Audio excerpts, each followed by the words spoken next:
निवडणूक प्रचारादरम्यान सांगली सदाभाऊ खोत आणि राजू शेट्टी असा सामना रंगला। सदाभाऊ खोतांनी राजू शेट्टींवर टीका करताना त्यांना थेट कोल्ह्याची उपमा दिली। मग राजू शेट्टींनी त्यांना जशास तसं प्रत्युत्तर दिलंय। राजकारणातले सख्खे मित्र आता पक्के वैरी। राजू शेट्टी म्हणजे उसाला लागलेला कोल्हा। राजू शेट्टी नावाचं उसाला लागलेलं कोल्ह हे आपल्याला या निवडणुकीत खाणायचं।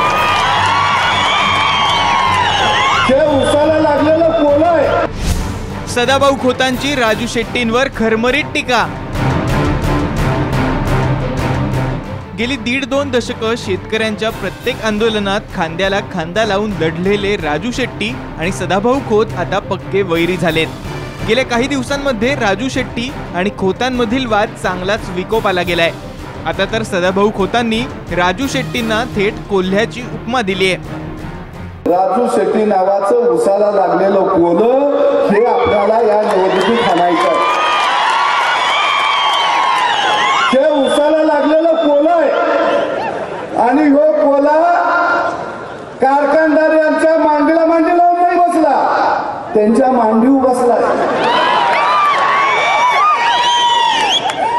ते गव्हाणीतनं शेतकऱ्याचा ऊस काटा मारती, हे फळात जाऊन हाणणार आहे उसाला। हातकणंगले मतदारसंघातील शिवसेनेचे उमेदवार धैर्यशील माने यांच्या प्रचार सभेत सदाभाऊ खोतांनी केलेल्या या खरमरीत टीकेला राजू शेट्टींनी जशास तसं उत्तर दिलंय। मला कोल्हा म्हणणाऱ्यांना मतदारच धडा शिकवतील असं राजू शेट्टींनी म्हटलंय। येत्या 23 तारखेला जनताच ठरवेल की कोण खोटा आहे कोण खरा आहे, आणि त्यामुळं शेतकऱ्यांच्या उसाला लागलेला कोल्हा कोण आहे हे सुद्धा जनताच 23 तारखेला ठरवेल। शेट्टी आणि खोत वाद राज्यासाठी तसा नवा नाही। या आधीही दोघांमध्ये आरोप प्रत्यारोपाच्या फैरी झडल्या आहेत। मात्र दिवसेंदिवस दोघांकडूनही टीकेची धार आणखी वाढते।